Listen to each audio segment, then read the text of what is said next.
ये आम्रपाली आदर्श आवास योजना है। इसमें हम लोगों ने ख़ास तौर पे जो मिड सेगमेंट के गवर्नमेंट एम्प्लॉइज़ हैं या रिटायर्ड गवर्नमेंट एम्प्लॉइज़ हैं, पीएसयू के एम्प्लॉइज़ हैं, वो एक ऐसा सेगमेंट है जिसके लिए ना तो कोई सरकारी सपोर्ट है उनके पास, ना ही कोई उनको प्राइवेट सपोर्ट्स मिल पाता है। वो लोगों की सेवा करते हैं और पूरी ज़िंदगी सेवा करते हुए अपना जो गुजारा है एक छोटे मकान में या रेंटेड मकान में कर लेते हैं। वैसे लोगों के लिए हम लोगों ने एक अपॉर्चुनिटी तैयार की है अक्रॉस द कंट्री कि अगर उनके बच्चे पढ़ रहे हैं या वो रिटायरमेंट के बाद कोई अपना छोटा काम भी करना चाहते हो और एनसीआर में आना चाहते हो, तो उनको एक अच्छे लोकेशन में अफोर्डेबल बजट में उनको एक घर मिले।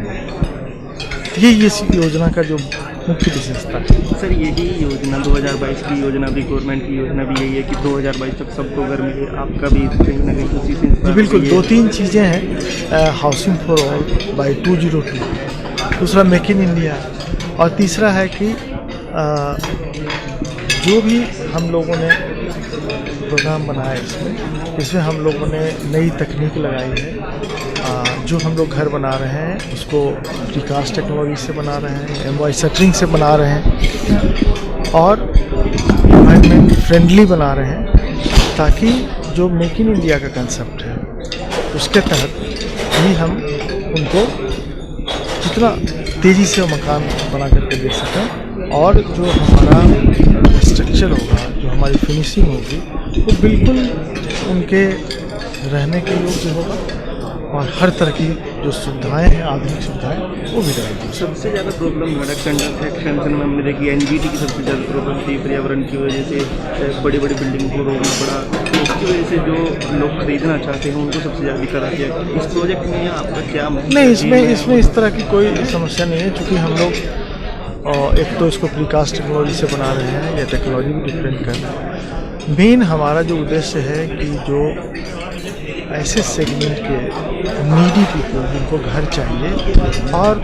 उनकी पेइंग कैपेसिटी स्लो है, कम है और उनको घर की बहुत ज़्यादा दरकार है, ऐसे लोगों को हम लोगों ने। सर, एफडीआई के नियम बड़े आसान, मुझे नहीं लगता है कि वो एफडीआई से बहुत ज़्यादा फ़र्क पड़ने वाला है पहले, क्योंकि वो जो हमारा बजट है उससे ज़्यादा महंगा भी होता है। जब हमारे लोकल जो डोमेस्टिक फाइनेंशियल इंस्टीट्यूशंस हैं, जब वो नहीं सपोर्ट कर पाते हैं, तब हम लोग एफडीआई की हो जाते हैं। सर, हाल ही में आरबीआई ने कहा बैंकों को कि हम तो रेट कट काफ़ी कर चुके हैं, आप पास ऑन नहीं कर रहे हैं, तो आपको क्या लगता है कि जो बैंक अगर ये नहीं कर रहे हैं तो नुकसान है फिलहाल काफ़ी ज़्यादा इससे? बिल्कुल है, इनको रेट कट बैंक को भी करना चाहिए। और दूसरा क्या है, बहुत सारे जो पॉलिसीज़ हैं उसमें चेंज करने की ज़रूरत है, ताकि जो बैंकों का, आप देखिए बैंक का स्ट्रेंथ क्या है, जितने वो कंज्यूमर को वो सपोर्ट करेगा तभी उनका बिजनेस बढ़ सकता है। कंज्यूमर को सपोर्ट करने में बहुत सारे रिस्ट्रिक्शंस हैं, उनका एक्सपोजर कम है, एनपीएज का प्रॉब्लम है, कई सेक्टर्स को लोन नहीं देते हैं। तो इन चीज़ों को थोड़ा बेहतर बना दिया जाए तो मुझे नहीं लगता है कि डोमेस्टिक फाइनेंशियल इंस्टीट्यूशन से बढ़िया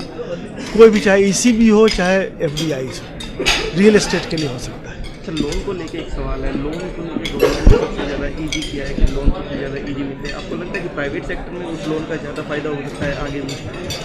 हाँ बिल्कुल। देखिए, अगर ईज ऑफ लोन करती है उसके लिए आपको मॉनेटरी पॉलिसी में थोड़ी सुधार की जरूरत है। अगर ईज करती है तो आम लोगों के लिए सबसे ज़्यादा, जो अगर घरों की कीमत को अगर थोड़ा भी और कम करने की बात की जाए, तो ये सारी चीज़ें फिनेंशियल इंस्टीट्यूशंस के ऊपर डिपेंड करती है। अगर वो ईज ऑफ डूइंग बिजनेस में लोन को ईज कर दें, इंटरेस्ट रेट को थोड़ा और सब्साइड कर दें, तो डेफिनेटली बहुत अच्छा। रीस्ट्रक्चरिंग के लिए आरबीआई ने कहा है कि बैंक ना करें, तो उससे कितना इम्पैक्ट आ सकता है नेगेटिव? बहुत ज़्यादा। आप एक ही बताइए, हिंदुस्तान में पहले कभी SMA 1 और SMA 2 नहीं था।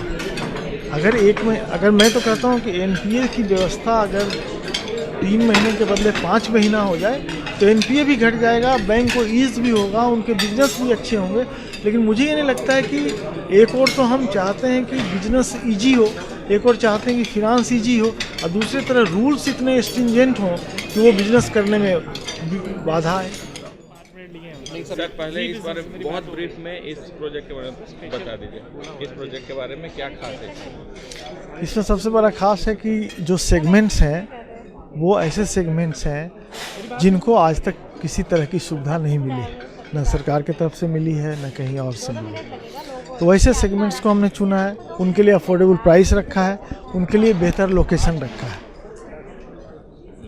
तो जो जितने भी गवर्नमेंट एम्प्लॉयज़ या पीएसयू एम्प्लॉयज़ हैं उनकी पेइंग कैपेसिटी कम होती है, स्लो होती है, इन सब चीज़ों को ध्यान में रखते हुए हमने उनके लिए प्रोजेक्ट लॉन्च किया। दूसरा सवाल, एफडीआई नॉर्म्स पहले आवाज़ नहीं आ रही थी, एफडीआई नॉर्म्स को ढिलाई मतलब की गई है, तो इससे कितना फायदा इंडस्ट्री को होने वाला है? बहुत ज़्यादा नहीं है। देखिए, एफडीआई की ज़रूरत रियल एस्टेट सेक्टर में तब पड़ती है जब डोमेस्टिक इंस्टीट्यूशंस जो है हमारे फाइनेंशियल इंस्टीट्यूशन वो सपोर्ट नहीं करते, तब जाके ज़रूरत पड़ती है, क्योंकि वो जो कॉस्ट ऑफ फंड है वो महंगा भी पड़ता है, क्योंकि उनकी जो इक्विटी है, एनुअल रेट ऑफ रिटर्न है, वो ज़्यादा होता है।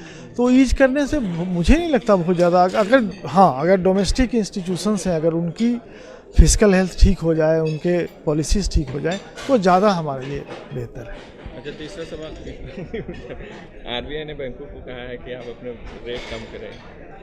करना चाहिए। एक्चुअली देखिए, जो आम लोग हैं, जो मिडिल क्लास हैं, उनके जो ईएमआई का बोझ पड़ता है एक्सचेकर पर, तो आखिर इसलिए पड़ता है कि उनको जो बैंक इंटरेस्ट रेट है वो सबवेंट नहीं हो रहा है, कम नहीं हो रहा है, जबकि आरबीआई ने 1.25 ऑलरेडी कम कर दिया। उतना तो पास ऑन होना ही चाहिए। Okay sir, thank you.